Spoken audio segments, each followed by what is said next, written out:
लाइए अब आईटीसी को लेकर बात करते हैं। 446 और आईटीसी में पोस्ट नंबर्स और उसके बाद आई थिंक जो डिमर्जर की प्रक्रिया थी जिसका ऐलान हुआ था उसके बाद से ही 21 जुलाई से अनवाइंडिंग मोड जारी है। फर्स्ट डे आई थिंक उसके बाद फर्स्ट डे एक पॉज इनफैक्ट शुक्रवार को था। फर्स्ट डे स्ट्रेंथ है जिसे स्ट्रेंथ कहेंगे।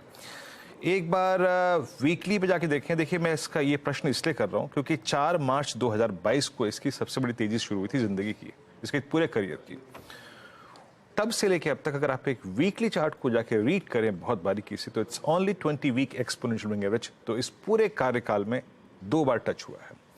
अनुज, 2-3 दिन पहले हम चर्चा भी कर रहे थे, last week I think beginning में, क्या ये जैसे अभी एलएनटी को डिस्कस कर रहे थे हम, बाजार जो चीजें ओवरबॉट हो गई थी वो थोड़ा सा रीजनेबल पॉइंट पे मिल रही हैं तो ग्रैब करने को तैयार है। क्या आईटीसी के साथ भी वो हो सकता है? वीरू, मैं इनफैक्ट जब आपने बोला मैं उसका चार्ट ही देख रहा था आईटीसी का भी, और उसमें जो आपने बोला एग्जैक्टली इस समय हम वो 20 वीक मूविंग एवरेज के आसपास है। 440 पर है वो, 438 आई थिंक आज का लो जो था वो वहीं से घूमा।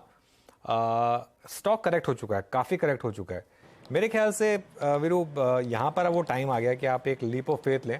आपको याद होगा उस दिन हमने डिस्कस जब किया था कि 440 to 450 वो जोन होगा। अब देखिए कई बार मार्केट ओवरशूट कर जाता है तो हो सकता है कि आप अब इस जोन में ले लें और एक बार के लिए स्टॉक 410 या 420 तक भी चला जाए। लेकिन फ्रैंकली बोलूं तो मुझे उससे नीचे की डाउनसाइड दिखती नहीं है यहाँ पर। और एक और चीज़ कहूँगा मैं, कई लोग इस चीज़ से एक निराश हो गए हैं जिस तरीके का होटल्स डीमर्जर हुआ था, लेकिन एटलीस्ट एक प्रोसेस किक ऑफ हुआ है और मेरे ख्याल से मार्केट का फीडबैक उन्हें मिला होगा कि ये डीमर्जर पसंद नहीं आया मार्केट को। तो आगे जाके जो डीमर्जर होंगे हो सकता है उसमें थोड़ा सा एक बेटर अप्रोच रहे। तो मेरे ख्याल से तो जिस तरीके की स्ट्रेंथ रही है स्टॉक में, ये इस समय एक अच्छा पॉइंट हो सकता है अगर आपने पिछली रैली मिस की है तो थोड़ा सा ऐड करने के लिए, क्योंकि एग्जैक्ट बॉटम तो देखिए कोई नहीं पकड़ पाएगा। वैल्यूएशन के हिसाब से भी अच्छा जोन है। हाँ, ये एक बार हो सकता है कि नी जर्क में किसी दिन मार्केट खराब हो तो 410 420 तक भी आ जाए, पॉसिबल है। लेकिन मेरे ख्याल से अगर आप एक उस दिन अगर आप 490 500 रुपये स्क्रीन पर देख चुके थे, आपने मन में सोचा होता कि काश मैंने 440 450 पे ले लिया होता तो एटलीस्ट वो प्राइस तो वापस आ गया। वो एक बार मेरे ख्याल से लुक बनता है यहाँ पर आईटीसी में। जी अच्छा, इसी पॉइंट को टेक्निकली डिस्कस कर लेते हैं। अभी आप अनुज को सुन रहे थे, राजेश जी, राजेश पालवे जी, आपका व्यू क्या कहता है? आप लोगों ने एक्सिस में, आई मीन एक्सिस सिक्योरिटीज में क्लाइंट्स को क्या व्यू शेयर किया है आईटीसी पर?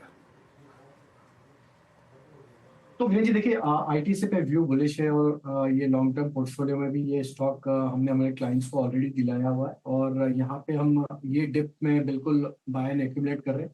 स्टॉक ऑलमोस्ट अगर हम देखें तो करेक्शन में 100 डे मूविंग एवरेज के आसपास से सपोर्ट लेके वापस हम यहाँ पे एक रिवर्सल के साइन बनते हुए दिखे लास्ट सेशन से।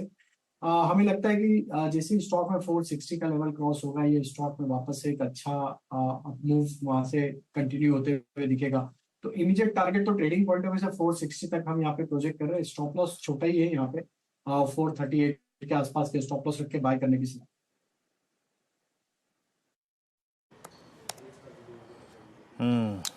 आईटीसी 440